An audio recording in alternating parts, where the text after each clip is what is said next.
kinds of interesting stuff That because should be nice. we'll be during Hanukkah. Yes, So Rabbi, do you yes, know that there is a new one? The Chabad moved right here to Pico. Pico and what? Uh, 1 block west of Spalding. Oh, I mean, my neighborhood, Pico, Aren't you in an everything. Orthodox neighborhood anyway? Yeah, but I'm telling you, like No. everything, these little businesses go out of business, and Yes. then there's a shul there. I mean, there was a bank on my corner. It's a shul. There was a bakery, the Beverly Wood Bakery. It's a Yes. Oh, shul. yeah. Yes. It's a shul. There Yes. used to be this laundromat across the street. It's a shul. So the Beverly Wood Bakery will smell good. Yes. Yes. I Yes. love the Beverly I Wood do too. Bakery. It's gone now? Oh, Oh, well, They, no. wait. No, it is gone, but it has. It hasn't been the same for the last 10 years since but the original owners Right. left, unfortunately. well, they moved their baker and they have a counter at Factor's Deli now, and it's the same stuff, the same arugula and all their stuff. It's Oh, now okay. it's now there. So they Okay. they didn't totally, it's not totally gone. But anyway, but everywhere where anything closes, There's it's a a shul. show. And I don't understand who's supporting all these shuls. They're everywhere. I mean, they're like storefronts. And good for them. But I smile because literally it's kosher restaurant shul, kosher restaurant shul, kosher restaurant shul, We don't wig, have that here. wig store for women, shul. So anyway, so hi everyone. Okay, so we're doing Pirkei Avot, and I kind of, I've decided to glean through the ones that I think are really relevant. Some of them are not that relevant to us. So I wanted to share the ones. Okay, but there's one that I want to start with, even though it's not first, is there's this question, and I want to ask you the question first and then look at what the rabbis say. So I'm going to get to it. Oh, wait, that's not the way to do it. I have to share. Share. Where's the thing? Where's my, oh my God. No, hold on. Let me bring it up again. I closed it by accident. Pirkei Avot. Okay, now it's up there. Now I can share it. Yes. Okay. So I want to go to this place further down in Pirkei Avot where these questions. So first, I want to ask you, who is wise? Don't look at the answers. Who is wise? Who is strong? Who is rich? Who is honorable? So I'm going to stop. Who is wise? What would you say? What is a wise person? Who is wise? I think wise is someone who listens to other people, Okay, someone who listens to other people. Okay. not just their own. And let's do it from a feminine. Who is a wise woman? So does that change anything? Someone who cares for others. That's wisdom. Okay. True. Oh, that's interesting though, because that sort of changes my thought process. I know. Who is a wise woman? I would say someone who doesn't listen to everybody else. Well, I guess what I mean by that is someone who maybe is open to listening to different opinions, of course, unless that's certain people. Okay, who is a wise woman? What, Susan? Well, I think that Ben Zoma says one who learns from others, not only. I know, but I'm asking you before we look at Ben Zoma.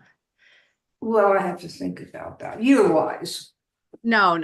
Yes. It's kind of what Leslie said, someone who listens to I others. agree with that. And that's what the Talmud says, who is wise? One who learns from others.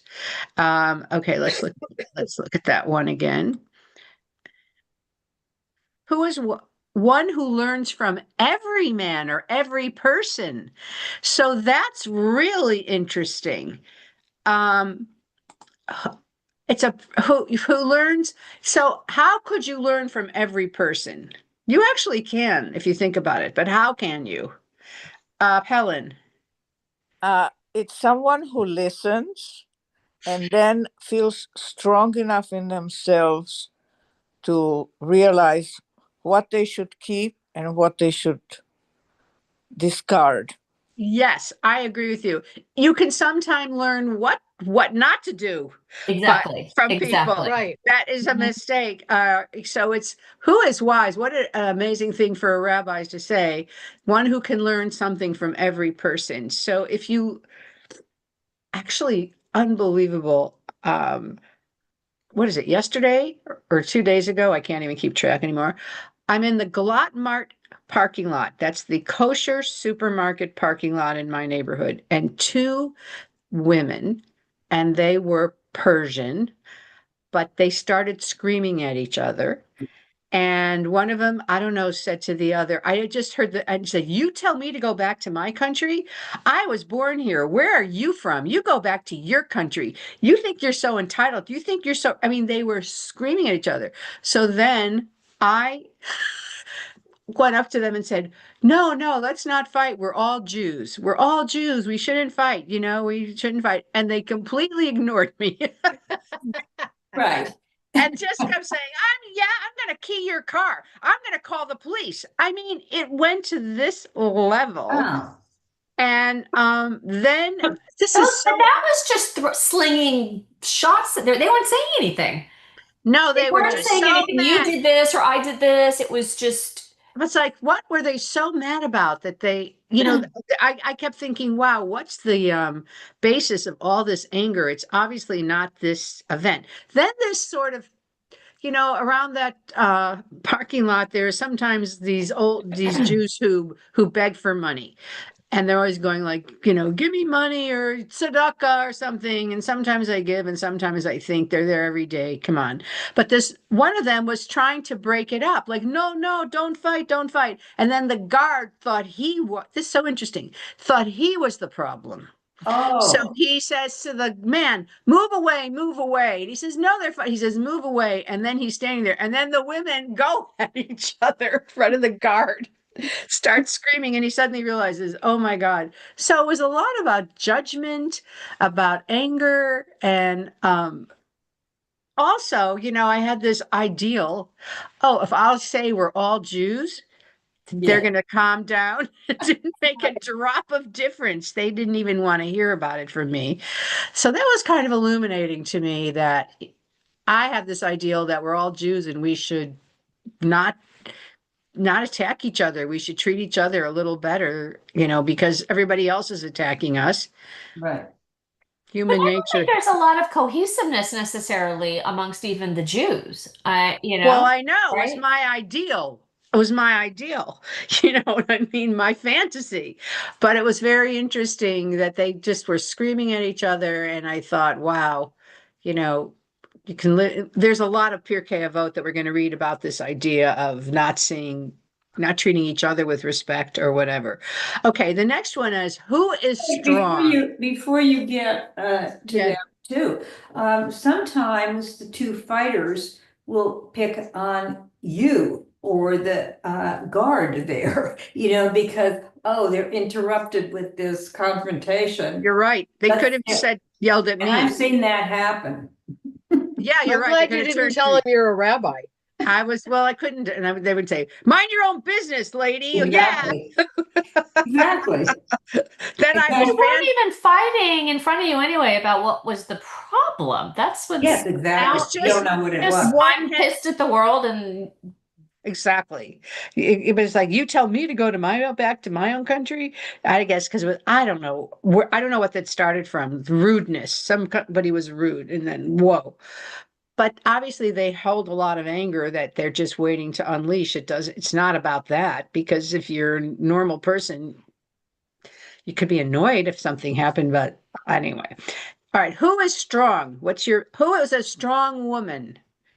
Well, I think you could use this as a human being and not have to gender But it. I wanted to do it because I was saying this is Pirkei Avot of the fathers through the eyes of the women. But does it change it if you say who is a strong person or who is a strong woman? Because if you say person, are you thinking male? I'm thinking human being. Okay, and is there a That's- difference between a woman and a human being? Yeah, same thing. You just saw it in the parking lot. No, well, You okay, saw it well, in the parking either lot. way, is there any difference if you say who is a strong woman and who is a strong person? Who is strong? Yeah, who And is strong and one, Ben Zoma, because we use this in the ethics curriculum, is one who controls one's evil inclinations. so do you agree with that? I think that's a strength. The But two is that women in the parking lot weren't particularly strong. that's they weren't holding their evil inclinations. So I think it goes back to who is what. I think it could be the same as who is wise. which is what? Somebody who Well, learns from others. how you learn from others, how you listen to others, which those two women weren't doing, obviously. Um, Well, they but weren't I think it wise. but I think a lot of it is about how you manage relationships. Right. Okay. I think a lot of it too is your life's experiences. And I think at that point, more so than wise, you might diverge male and female. You know, what makes a woman strong? Say a woman has, in the modern day, forget when this was written, but in the modern day, women might be picked on at the office, or to use our president as an example, quiet piggy and you're stupid and all this, that I had that when I was working. Like people would, put me down because I was a woman. I had to get strength from that. Does a man have that?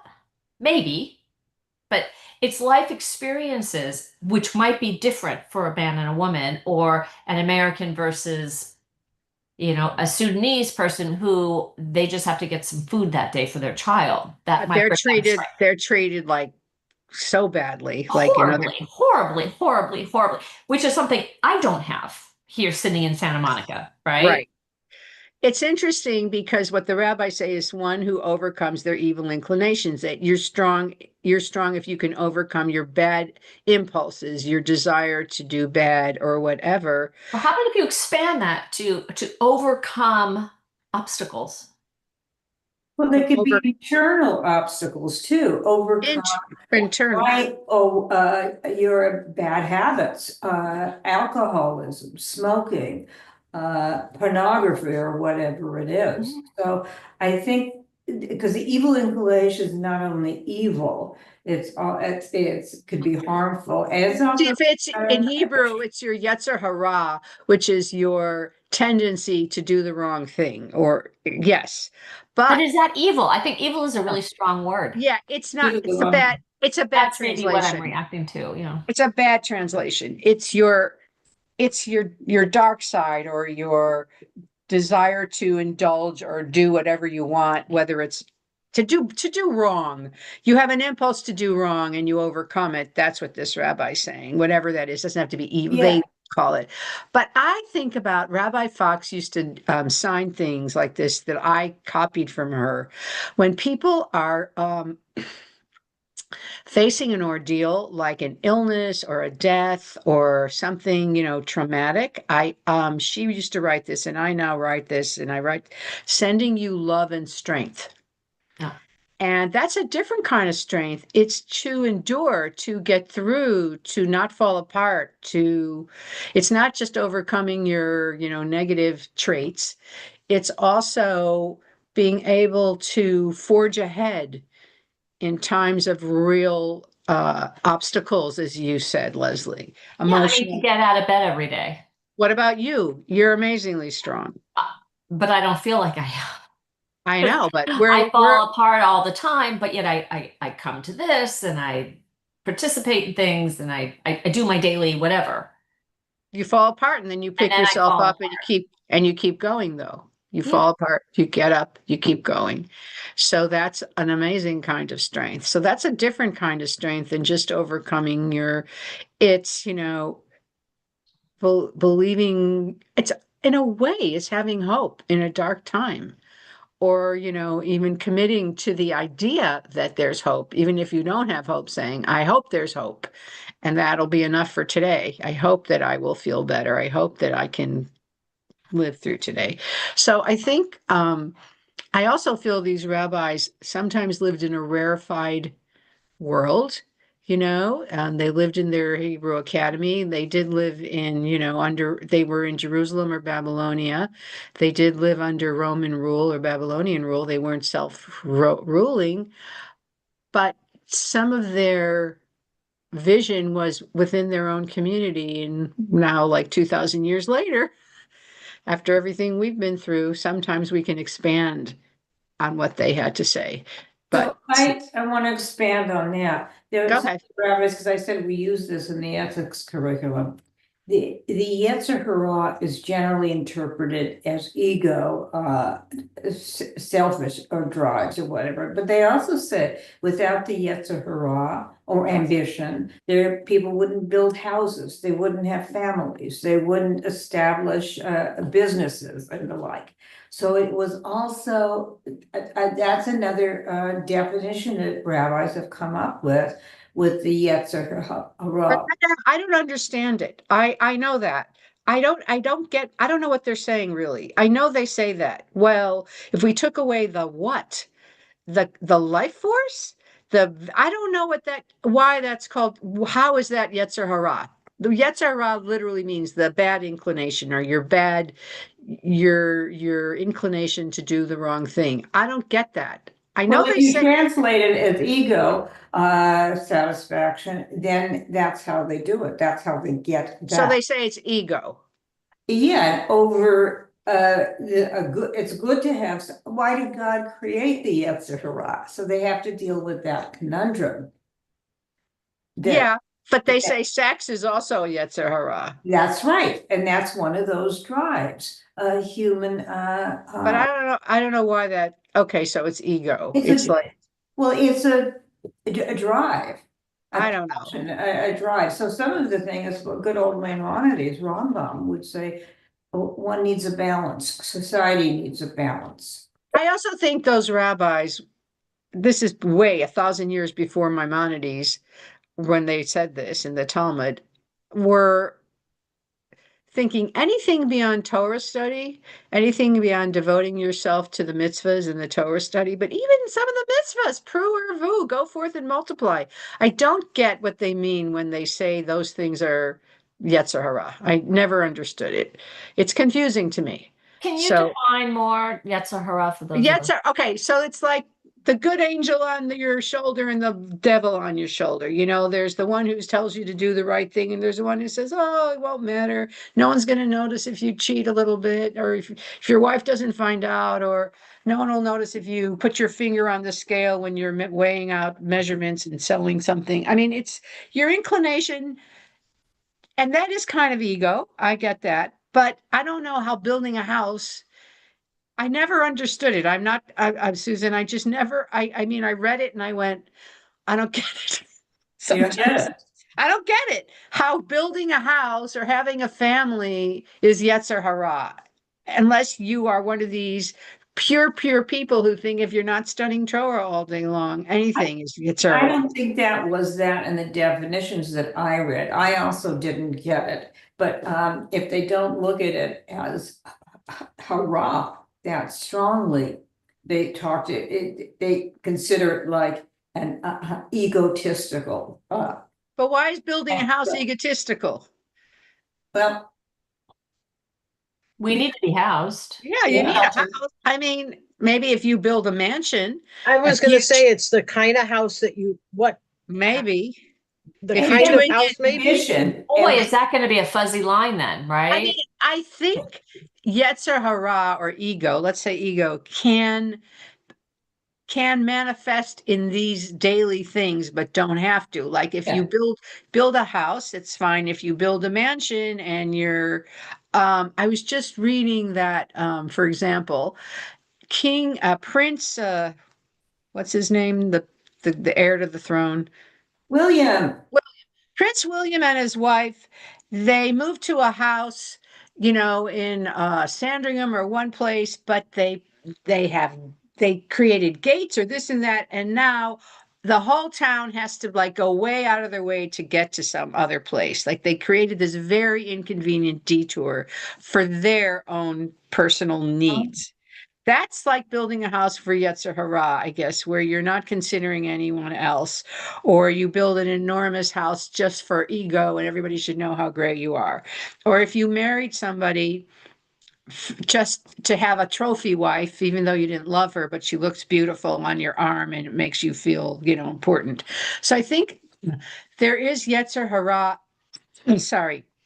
It's really your intention, I guess, when you do something.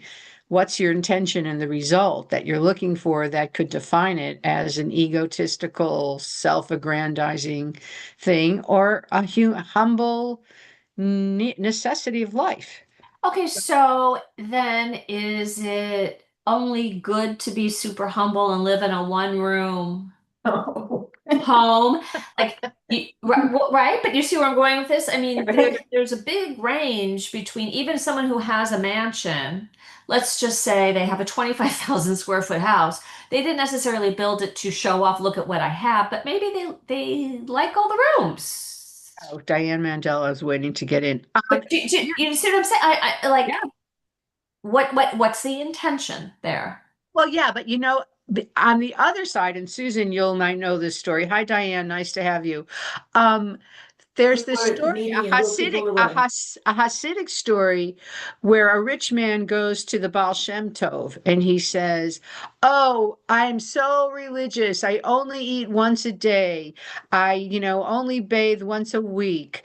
I only, I deprive myself, in every way." And the Baal Shem Tov says, "You must not do that. You must eat food and live a good life because if this is what you're doing, what will you expect from the poor?" And And that's very egotistical too. Aren't isn't I it? great? I only shower once a day. I Who know. And wants to be near that person? he says, then you'll expect, oh, he said, you'll expect the poor to eat stones. That's what he said to this rich man. If you're doing that, then you're going to expect the poor to eat stones. So in a way, it's ego also to not live, within your means or up to your means. It was an interesting thing. That's like 1,500 years later from this teaching. But the Baal Shem Tov says, don't deprive yourself because then everybody who's poorer you're gonna treat them worse, expect them to even do more. So I've always wondered too, getting back to a comment you made a moment ago of studying Torah is the highest thing you can do and it should be the only thing you can do. And I know that there's a lot of, especially in the Hasidic community or very religious community, men only. We can defer that conversation. But if they think that the only thing they should do is study, they are expecting, and this is ego, if you ask me, everyone around them to take care of the rest of the world, to Right. prepare their food and I so want on. to show you to that point. That's okay, Diane. Nice to have you. I want to show you to that point. This one, which I particularly saved because of exactly what you're talking about. It's higher. Hold on, let me go up. How do I go up? Where am I?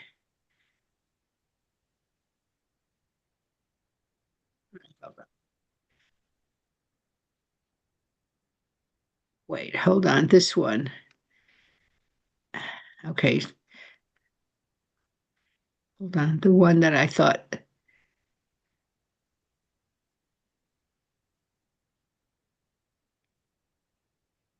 Oh gosh, where is it? It was like, don't, all you have to do is study. One who stays away. Oh no, did I lose it? Unless it's in the second one. There was one about oh,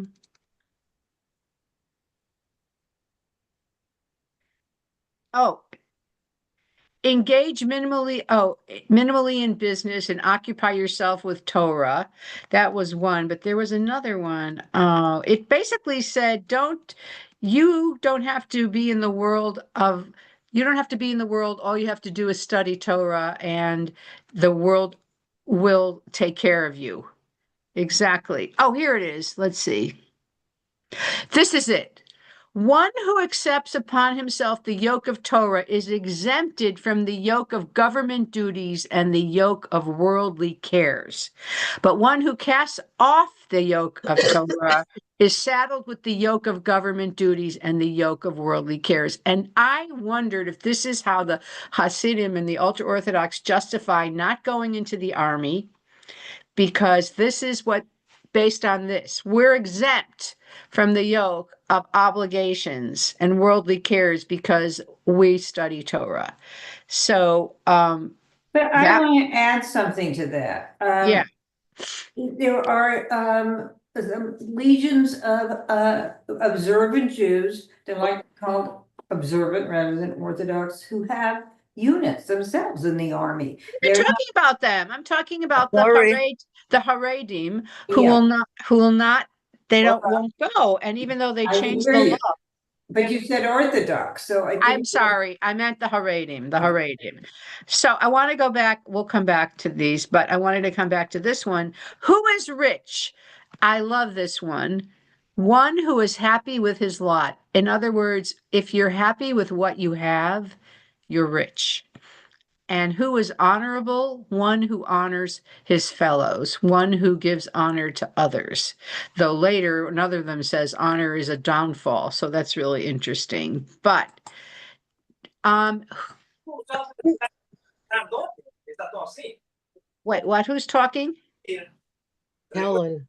Helen is off screen. Oh, Helen, you should you mute yourself. You can mute her. Um, Look at, Asher, can you mute Helen, please? She's talking Czech, I think. Okay, thank you. All right. No, he didn't mute her. Okay, I'm not so good at this. Audio. No. go to participants, and I think you can do it there. Oh, there. There you go. Participants. Okay, She's muted. Helen. Oh, he There muted you her. go. You got it. Yeah. Okay, good. Okay. Yeah, I see it. All right, we're done with that. Good, yeah. So Okay. do you think who is rich? One who is happy with what they have? Yes. Okay, so Yes. here's an example. We have these Israeli friends. He studies Torah 24/7. She works 3 jobs to put food on the table. And they have, I think, 5 or 6 kids. How is No that twins. honorable? And well, yet she will tell you when they are here in the country for family, whatever, that she's rich. Yet I don't see, I have a problem with this because she's expected to do everything. But she doesn't have a problem with it. She doesn't have a Well, problem. she married him Well, and she made this decision, but does it make it right in the eyes of the rest of us? no, well, who cares? You're not, Well, yeah, you're not you're this right. person. She's happy with what she's doing. People have, I mean, she's not hurting the world. You could say that about any quote unquote unconventional marriage. What about gay marriage or, there's these thruples, which to me is beyond, but they're not hurting anyone. But she's happy. And it's interesting if they have a good relationship, a lot of times the husband, it depends on the husband, but if she feels rich, he must maybe very appreciative, very loving, very good with the children when he's home, and they feel like they're living a holy life. They're fulfilling their, Yeah. Getting to the next question, yes. I would argue they would throw it out, but she's honorable to him. Is he honorable to her? What do you mean, does he honor her? Yeah. Yeah. Probably. If she's happy, I'm sure he does honor her, and there's many ways to be, to honor her. Yeah, But I but realize she's it's my honoring West Side him. judgment, but Her honoring him is allowing him to study Torah, which they think is the one, in that community, like the highest level. Like you're Right. saving the world, that the world exists because you're studying Torah and you're keeping the world going. That is their belief. how though? I don't understand that. And maybe this isn't the forum for that, but how is that the greatest thing in the world. If you just sit all day long in your cubicle and study Torah, how are you And saying? argue Torah. But you also practice Torah. You're also doing a lot of the things that are in the Torah. I'm sure they practice all the rituals and everything at all the time. So they're practicing Torah, studying Torah. I don't agree. But they're I'm just not helping Israel stay, they to think they defend are. itself. They think they are. I mean, If everybody But studied does that make Torah, it honorable? it'd be wiped out.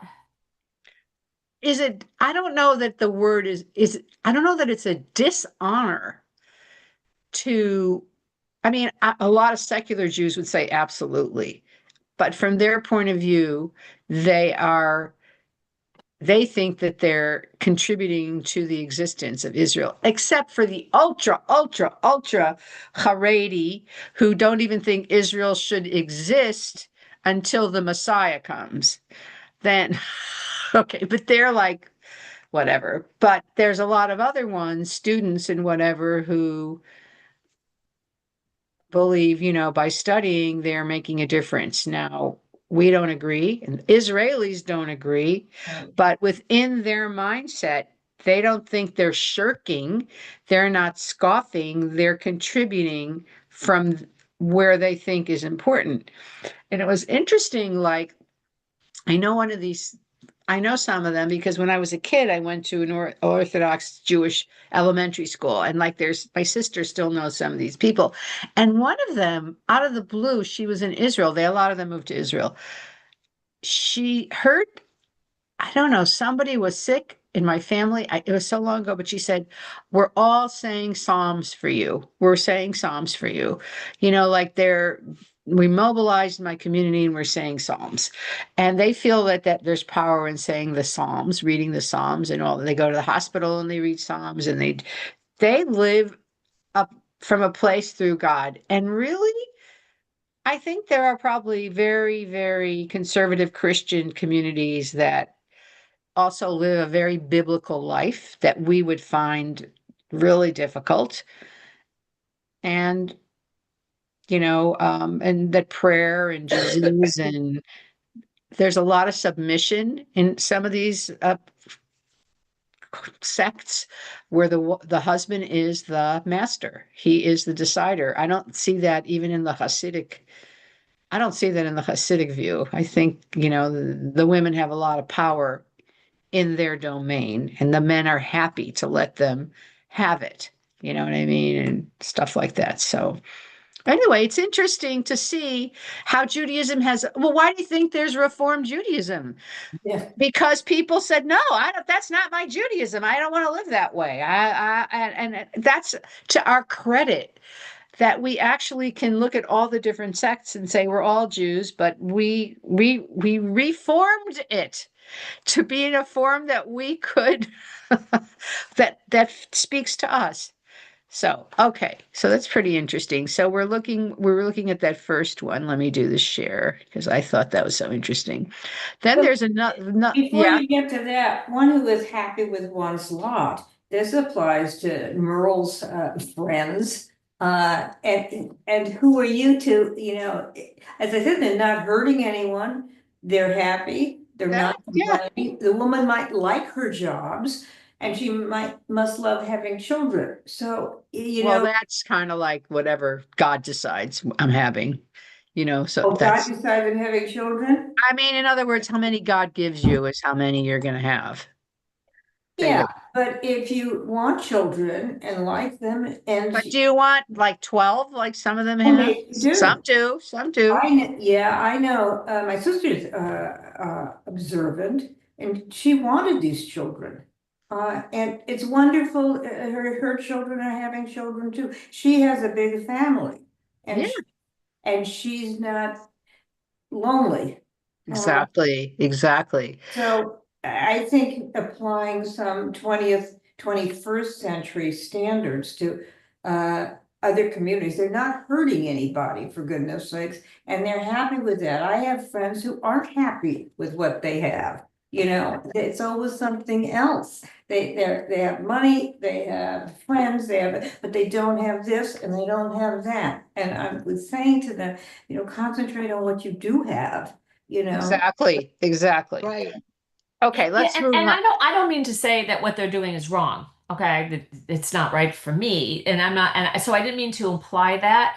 It is different. I just want to make sure that everyone is being honorable in all of this. And from the outside, I question. I'm like, she really wants to work that hard? And obviously she does, because that's how she lives. In the example of Marl's friends, people live differently. And it's hard, I think, and maybe this is me not being honorable, it's hard for, really anybody anywhere to not be judgmental, because I think they would probably look at my life and say, you know, I'm a heathen or whatever, that I'm not living my best life because I That's don't do right. certain things. We all have a judgment that is Well, that that's really one of the good? things that they say here is do not give people the benefit of the doubt. We read about that. It says, give people the benefit of the doubt.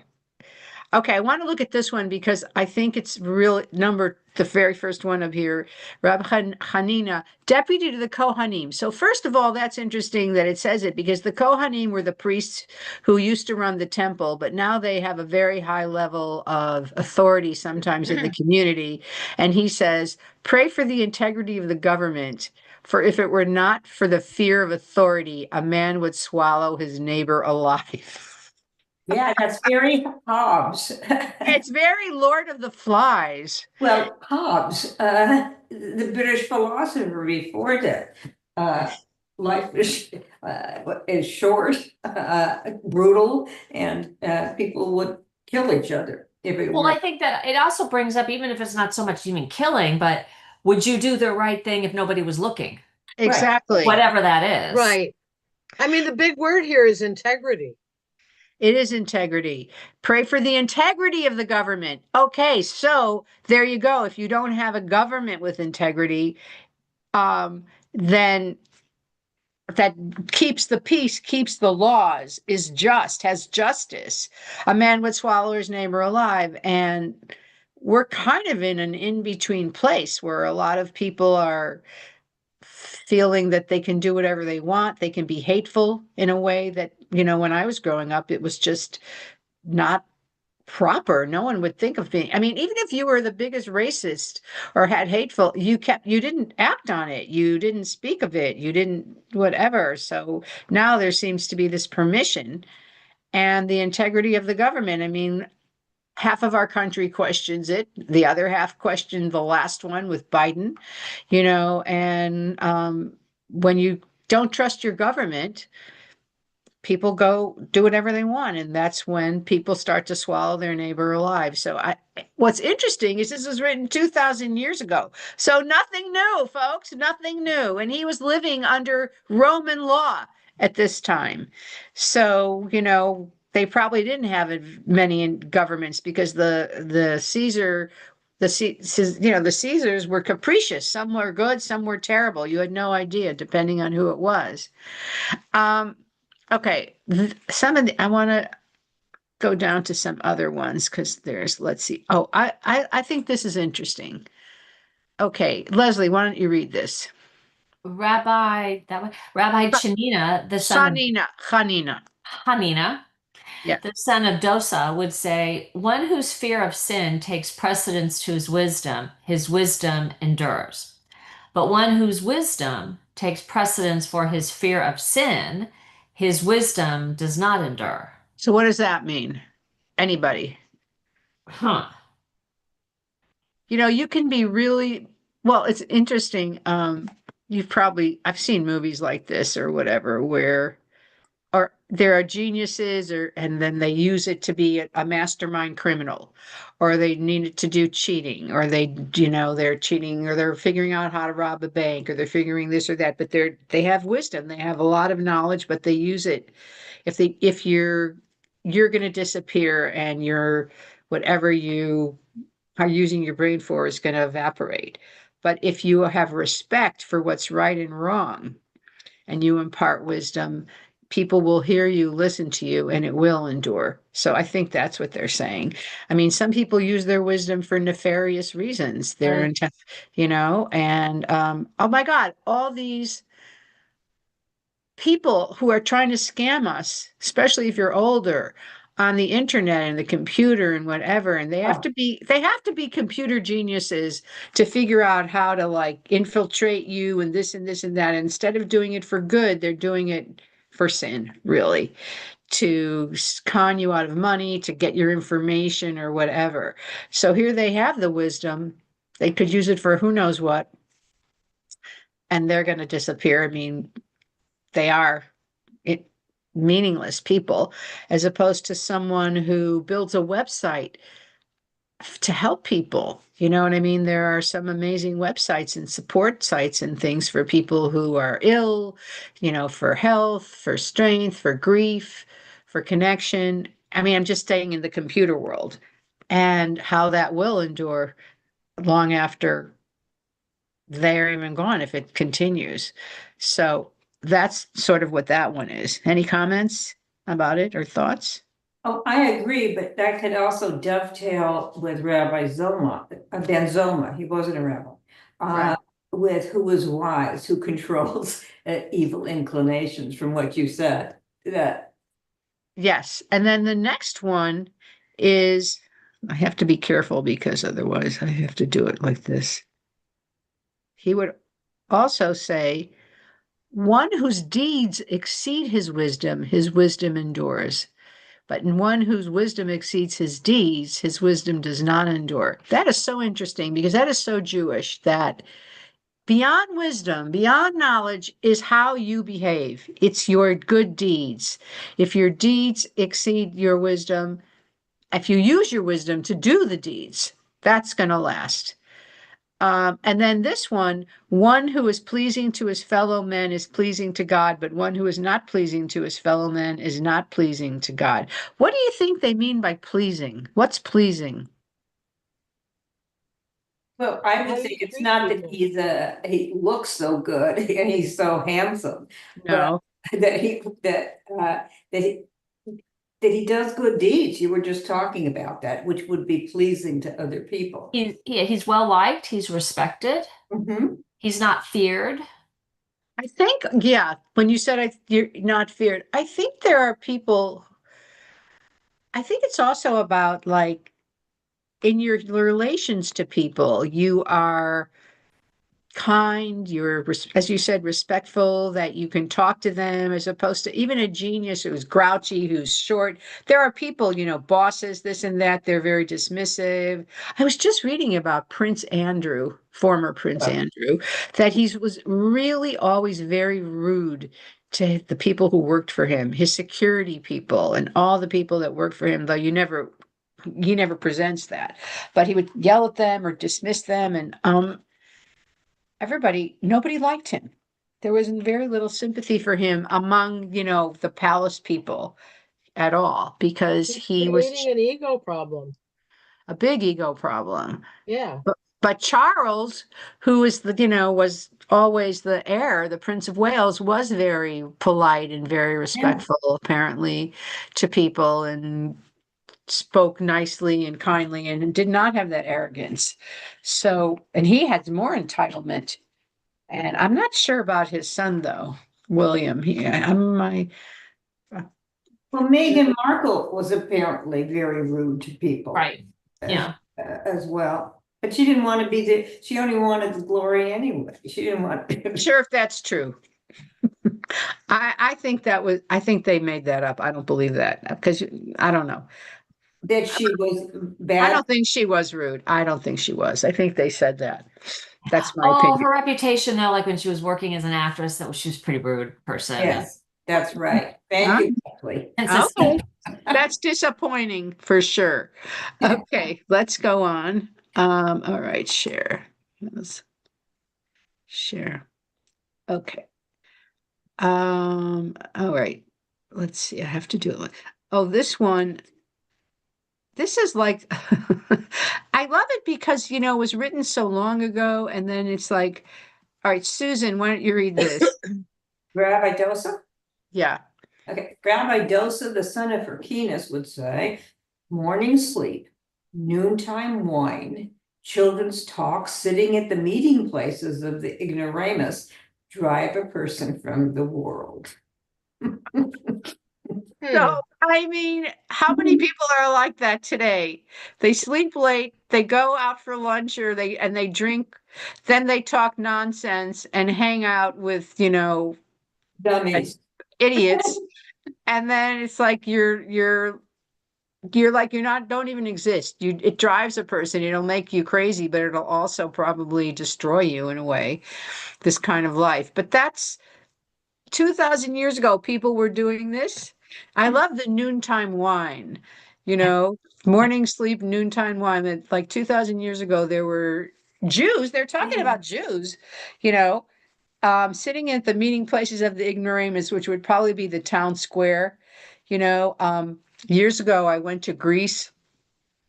It was a whole story, but when I got to the town square, not that it was an ignoramus, but there were just all these men, I don't know where the women were, sitting around smoking hubbly bubbly pipes, the hookahs, and playing sheshbesh, playing backgammon, and just hanging out.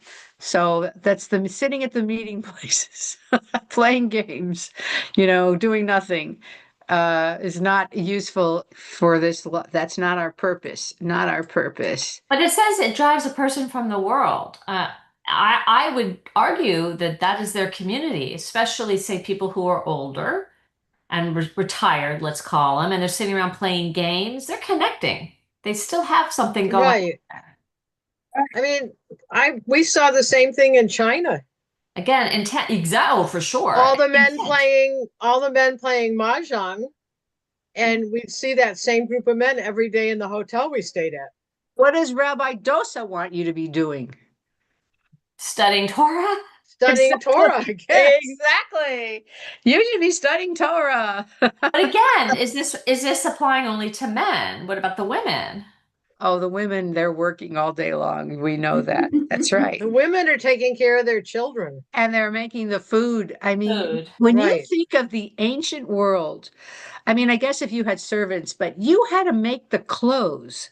You had to make the wax, make the tallow. You had to make the butter. You had to milk the animals. Um, you did everything. I mean, you never rested. Shabbat.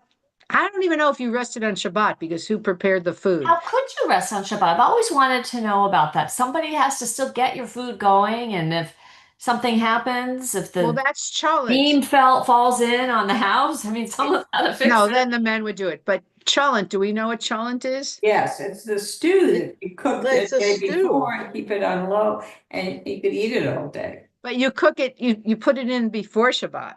Yeah, Before yeah. You Shabbos. cook it Right. before. It's a big pot of like beans and meat and vegetables and whatever. And it's a slow cook all night long. And that's what you ate, plus cold food. But so she didn't have to make food.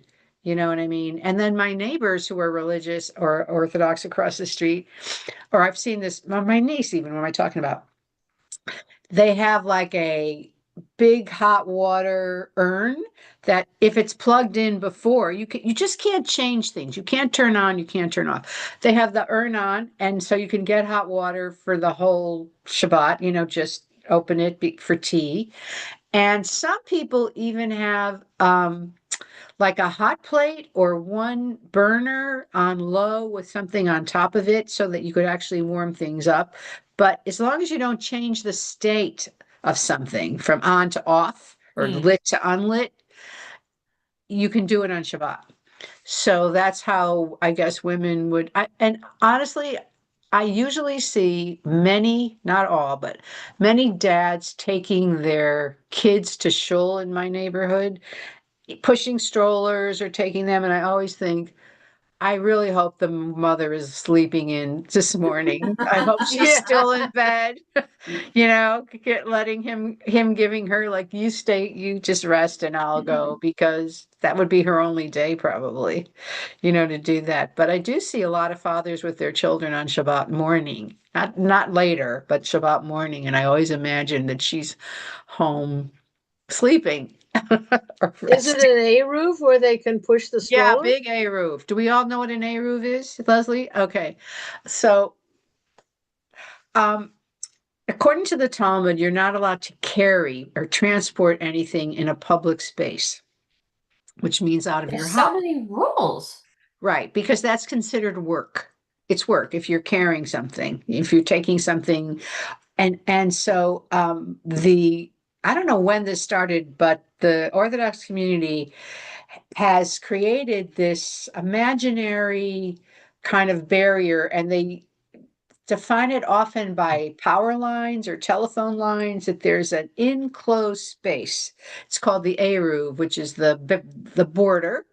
And in LA, it's like from the freeway to Beverly Hills to Santa Monica. I mean, it's this huge in quote unquote, and that's considered private space where you can carry things. So if you stay within it, but it's huge, you mean, so in my neighborhood, people are carrying their books, they're pushing their kids. But my niece in New York City, so she became Orthodox in Michigan when she was at University of Michigan. So her Rebbe, her rabbi is from Chabad in Michigan. And she moved to New York and she still wanted to go by this rabbi. In other words, people have a rabbi and their rabbi kind of says, this is okay and this isn't okay. And this, in my opinion, jerky rabbi told her he didn't recognize the Eruv in New York. He didn't think it was strong enough or kosher enough. So so she could not, she had a baby and she could not use a stroller or carry her. She couldn't, her baby didn't walk yet. So she couldn't carry her baby out of her apartment. She couldn't leave with her baby. And so she basically was trapped every Saturday in her apartment because she couldn't go anywhere with the baby. And how is this a good thing? It's terrible. They switched rabbis finally or whatever. But I mean, it's that's ego. That's ego to me. It's recognized by the religious community of New York City, but the guy in Michigan says, no, I don't recognize it. And by the way, for everyone who's a mother, I mean, when the baby gets too heavy, but prior to that, you love holding your baby, carrying your baby. Of That's not work. course. No, I know, but you're not allowed to carry. I mean, and in this neighborhood, not only can you carry, you can push a stroller, and you can even, I see like kids on scooters because there's no engine. You can ride a scooter and all that stuff within the A-roof. You can carry your tallis. Otherwise you'd have to wear your tallis to temple. You couldn't carry it. I mean, it's insane. What about keys? You'd have to carry keys, put them in your pocket. Okay, well, you're allowed to carry keys, but there are such things as Shabbos keys. There's a place in my neighborhood that makes them, which basically takes your key and turns it into a pin, but you could just attach it to a pin and wear it. You know what I mean? Your key. Yeah. But they even make Shabbos keys, which like is some kind of a pin that then you can take off and open your door, and then but you're not carrying it. To me, that's not the essence of Judaism, but to them it is. I mean, It to really me, isn't. It's like, well, these are our laws and you can't do things, but we're going to make an exception. We're going to figure out a way to get around I it. know. And that's the thing. This A-room is really an exception, but they made an enclosed space because, and the rabbis are the ones who created it, the A-roof, because they realized it was untenable. It was unrealistic for people not to be able to function in a community. You know what I mean? Yeah. And there's a limit. So even ultra religious Jews keep reforming things to accommodate reality and real life. Yeah, but do they sometimes? I mean, I understand, okay, we're not going to work, so we're not going to carry, 2x4s on our back to bring it to the barn, okay? That to me is very different than carrying your child or pushing a child in a stroller is hardly work. That's easy. I know, but it's considered you know what else? Like you're not allowed to you're not allowed to create electricity, but so in all hospitals in LA, they have the Shabbos elevator. Have you ever seen that, Leslie? Yes. There's an No. Go to it's I've UCLA seen has it at one. Cedar Sinai. and UCLA has it. And a Right. Shabbos okay. elevator is on Friday night to Saturday night. There's one elevator that opens and closes on every floor. So you Right. don't have to push any button Right. because that would be work. But it's the Shabbos elevator and you can get on at any floor and it will get you there, but it stops at every single floor. I have heard of that actually. I take that back. Now that you And yeah. my niece, who became religious, she stayed with me and she asked, I guess she does it in her house, to tape the button in my refrigerator Oh, right. closed so that every time we open the door, the light doesn't go on. So she wanted me, I did it because whatever for her. So you tape the refrigerator button closed so it remains off. I mean, there's still electricity going, but the light doesn't come on. So you're not turning on a light every time you open the refrigerator door, or she wouldn't open the door. Yeah, why open the door then? I mean, that sounds Well, like makes sense to me. I don't know. So Do you leave the lights on in the house all the time? um, some people leave some lights on in the house, like a hall light or whatever, but then people have timers where the light you can set Ah, come on, today with smart lights and everything, you could set everything to turn off at midnight and then turn back on, and as long as you're not doing it. Yeah, but don't they also that's, in the past, maybe not so much now, they would hire non-Jews to come and turn yes, the lights on and stuff? A That was a Shabbos boy. Shabbos goy, it's called. Shabbos Yeah. Goy. But mainly those were for synagogues, not so much your home, because but somebody would come to the synagogue and they would turn on the lights and they would turn on the heat, or they would do the things, a non-Jew, they would pay him to like do certain things like that to help because, they didn't want to be freezing in the winter or whatever in the dark, but they didn't want to have it on all night or stuff like that. So Torah study can be many things. This is Torah study, discussing, deciding, picking things we learned, like, what strength is, what wisdom is, what's rich or whatever that apply to us. And then other things that we say, no, this is not for me. This is not my priority as a Jew. But Don't they the also rip their toilet paper the day pre-rip, before? Pre-rip their toilet paper the day before? some do. You can use just a Okay. Kleenex. Really? Wow, that's Yeah. down to nitty-gritty there. Yeah. I mean, if you're not gonna, and yet, there's a probably an amazing peace on Shabbos in those homes. It's just peaceful and everything is done already, and you set it all up, and you can just eat and nap and hang out. And it's also a double mitzvah to make love on Shabbat, according to the Oh, Kabbalah. So, if any Not of you so bad to turn off your phones for, turn off your the phone, day. get in bed, whatever. So, Are you that's allowed why, to read a book? of course, you can read Not the Torah. any book. Is fine. Yes, you are. So So, Merle's family making love on Shabbat. She gets a lot of it. yeah, that's why they have so many kids. And that's why she's happy. So Right? yeah. That could Exactly. be. Actually, there's a place in the Talmud, it's unbelievable, where it says, depending on your husband's profession, it tells you how many times a week he should make love to his wife. And Really? Depending on yeah, his profession.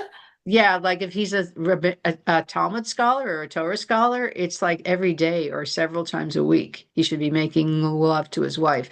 If he's a camel driver, it's once a month. If he's a probably if he's a merchant, I mean, they have different how long, I mean, the minimum of what you should be doing to keep your wife happy. And it's not only for procreation, but also for love and for bonding.